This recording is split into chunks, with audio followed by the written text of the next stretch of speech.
Hello Guild Wars 2 gamers, Muckluck here, and today is the next episode of the I Tried series, where I try a bunch of classes in Guild Wars 2 and see if the grass is greener on the other side. How hard is it to learn and pick up after I put about 2 hours into it, and what are my thoughts on it after that? Today, I tried SOULBEAST. Now the reason I chose SOULBEAST is I recently I tried every boon healer in the game, then I tried every boon DPS in the game, then I said I'd try DPS. Now DPS, there's 9 professions, there's 27 elite specializations. If you take power and Condi builds both, there's 54 freaking builds. So I was like, all right, I just recently did, for example, heal scrapper and boon DPS scrapper. I don't want to do a pure DPS scrapper. I'm gonna first focus on the deadweight DPS that cannot possibly provide anything else to society. And the last one I haven't covered yet is SOULBEAST. So we are at SOULBEAST right now. Now, SOULBEAST actually comes in 3 flavors. There is the power version, there is the condition damage version, and the hybrid version. Now, when I saw that hybrid was still a thing, now they all have pros and cons. I want to say that on the front end. For example, the Condi weapons don't have a lot of CC, so the power build, because it uses power weapons, has more CC than the condition damage variants or the hybrid variants. So that's a strength for the power build. The hybrid and power build probably have more burst. I didn't try all 3 builds today. I tried one, and I chose to try hybrid because it was kind of like running into an old friend. And the reason for that is I had a bit of deja vu till I realized what it was. I made a guide for hybrid SOULBEAST DPS 4 years ago, and it almost hasn't changed at all. Now, that's not to say I invented the build. I was shown the build by someone else.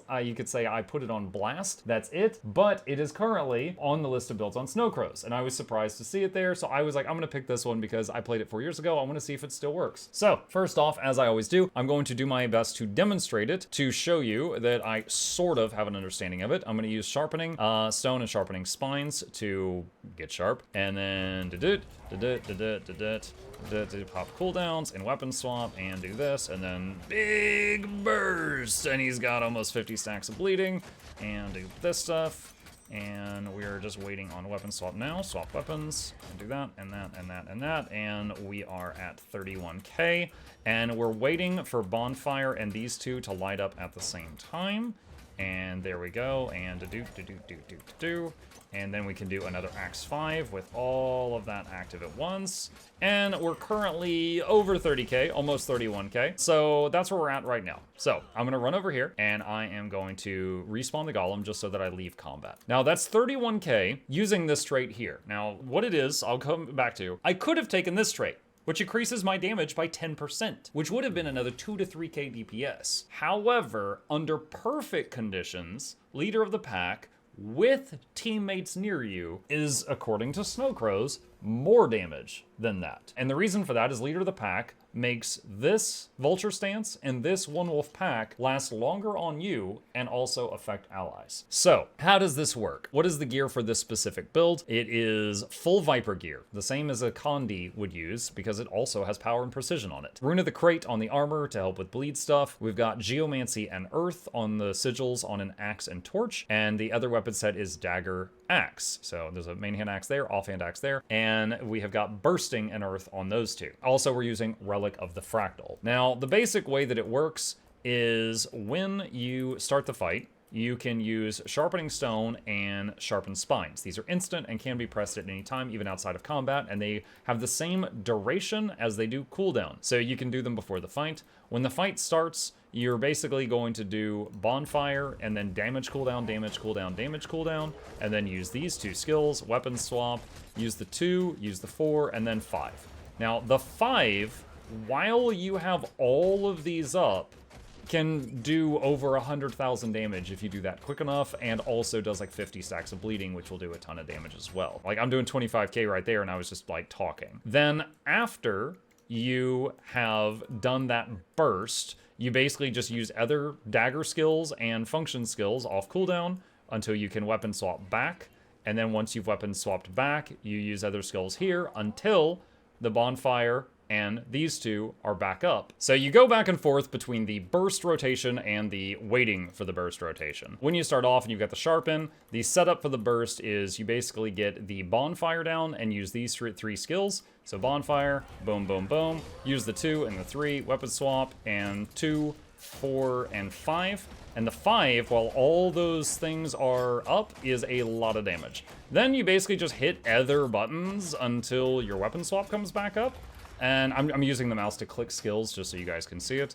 And then here, once again, you basically just use skills off cooldown until the 5, and these two are back up. And then 5, bam, bam, other button, weapon swap, bum, bum, bum. And also, the 5 can be canceled really easily if you've never played SOULBEAST or Ranger. Axe 5, by hitting a movement key, will be interrupted, so be careful with that. And so basically, you only use these when you're swapping to do Axe 5. And if one wolf pack is available, you use that as well. But it will only be available for every other one of those because it has a longer cooldown. Now, how did it feel to play? I did not try the power and Condi versions of SOULBEAST today. I only tried this build today. The Condi one runs a short bow and devil daggers. The power one runs power weapons. So they're both going to play quite differently. This one does have a ranged weapon with the axe. You know, it has an axe auto and it has the axe 2 and 3, which do a bit of range damage. So you are not doing 0 damage if you're forced at range, which is nice. However, this build has very little CC. For the CC, what we have on our weapons is nothing on Axe Torch, and we've got Dagger Axe, which has a pull on the 4. So in terms of CC, you've got the 4, and then if you set up a second pet, you could swap to it and use it to CC something like a Rock Gazelle or something like that. However, that will wreck your damage for like 10 seconds. If you do that. I say wreck, that might be an exaggeration. It will lower your damage for 10 seconds if you are forced to do that. So it's very much a greedy DPS build that just is like, guys, you need to CC. And then you're sitting there sweating, hoping that they do it with, waiting until the last possible second before you pitch in because you really don't want to do that. It kind of felt like, we were Tempest in that regard because like if you're forced to swap to the wrong element at the wrong time to CC, you are really in bad shape for the next like 10 seconds. But aside from that, the Vulture stance was kind of cool. It was kind of like having a thief poison, you give some damage boost to your allies and then they return it to you after they attack. That was kind of neat. But aside from that, it's primarily melee. You can do some range damage, but you're basically melee. Another thing that came up when I was at the Bone Skinner. Bone Skinner, although a lot of people find it challenging, I'm very used to that fight, and I often get the best numbers when I'm on that fight because he is there like 99% of the time you can hit him, except for when he leaps up in the air or he like runs away. Now he's still targetable when he runs away. You could still hit him in the back,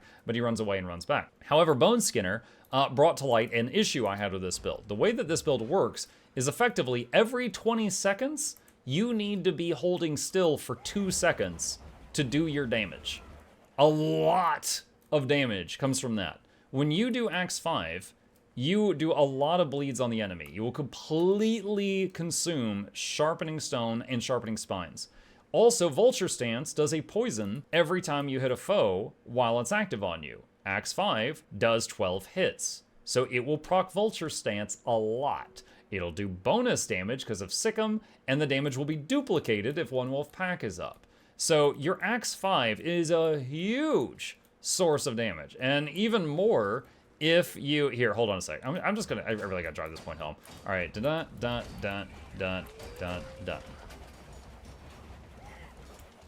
All right. Okay.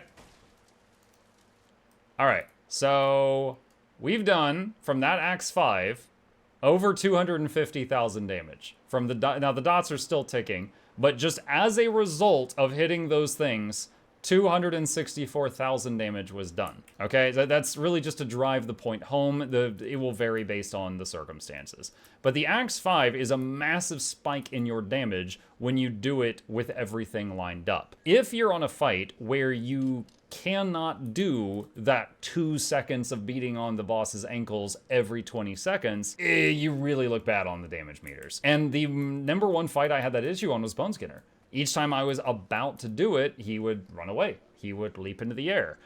He would come crashing down, and I would need to dodge roll and not do a channel for those 2 seconds. On most of the bosses, it was totally fine. I took it to some other strike missions we were on, and I got second place. I was above everybody except this one hollow that was absolutely pumping, and it wasn't a big deal. But in terms of how I felt playing this class, let's visit the spreadsheet. A DPS I pulled after a few hours of testing. I was able to pretty consistently get 32k generous, probably 31k plus. All right. Gear was Vipers, Power, or Condi. It's labeled as a hybrid. Now, why is it hybrid and not Condi? Because the Axe 5 is a very hard-hitting power move, but we're also using it as an application to do many, many dots. So for the first few seconds of the fight, Whirling Defense is our top source of damage, but then all the dots it puts on the target will overtake it in damage. You know, we're using it to just give them the conditions. And that's kind of cool because there are many condition-based builds that do not have good burst, you know? Like they need to boot up, like Windows boot up noises. They need some time to ramp up to their, you know, where they can get.